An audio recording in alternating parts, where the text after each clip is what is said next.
Ladies and gentlemen, everybody, people, friends, colleagues,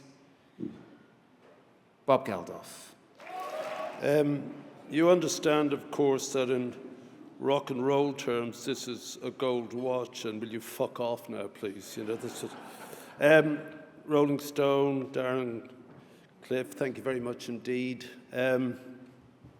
It's odd to be sitting down there at the Roundhouse, because the first time I actually played here was a week after the Ramones did it in 1977, and we just finished a tour of schools in the afternoon at 4:30, the Ramones, the Talking Heads, and the Boomtown Rats. And we played to these bemused 13 and 14-year-olds still in Bay City roller outfits.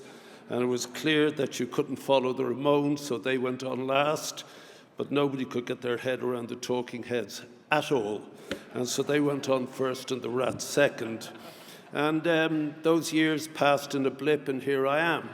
And my friend reminded me of what Paul McCartney said once when he kept being asked about the incredible things he did in his life. He said, it's strange because I look at myself or I look at the film and I know it's me. And I sort of remember doing those things, but it's not me at this distance. And that's true up to a point, except that I'm absolutely sure now, having just finished touring with the Rats in Germany the day before yesterday, that nothing that I was capable of doing could have been done without the vital necessity that I have to play music. And I would imagine, like almost everybody in this room, and I'm not just talking about the musicians, I'm talking about what Cliff suggested earlier, was that many of us come from relatively grim backgrounds. And back in the day, the only station we had to listen to was Radio Luxembourg. And to a young boy who was not having fun, what these young boys and girls with guitars and pianos suggested were whole other possibilities, whole other universes, that change was not only inevitable, change was desirable, and change was inevitable. And the other lesson was that the platform of that change would be rock and roll, and the rhetoric you could use to change things was rock and roll itself. And so when the Rats started, we came with purpose.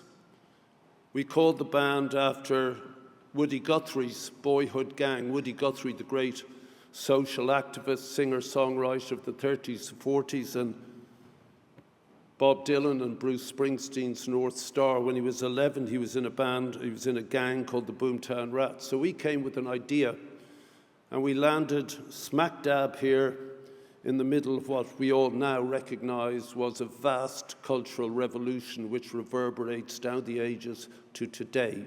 But that revolution was not out of context. It was Elvis and Little Richard. It was the Beatles, the Stones, and the Who, and Bob Dylan.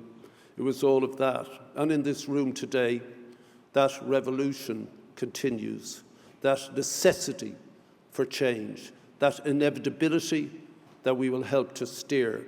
And that's what Darren alluded to, it's what Cliff alluded to, and what I think I've spent most of my time doing, and which, no matter what, even at 74, Cliff and Mika, you can fuck off, I'm still going to do it. Thank you very much.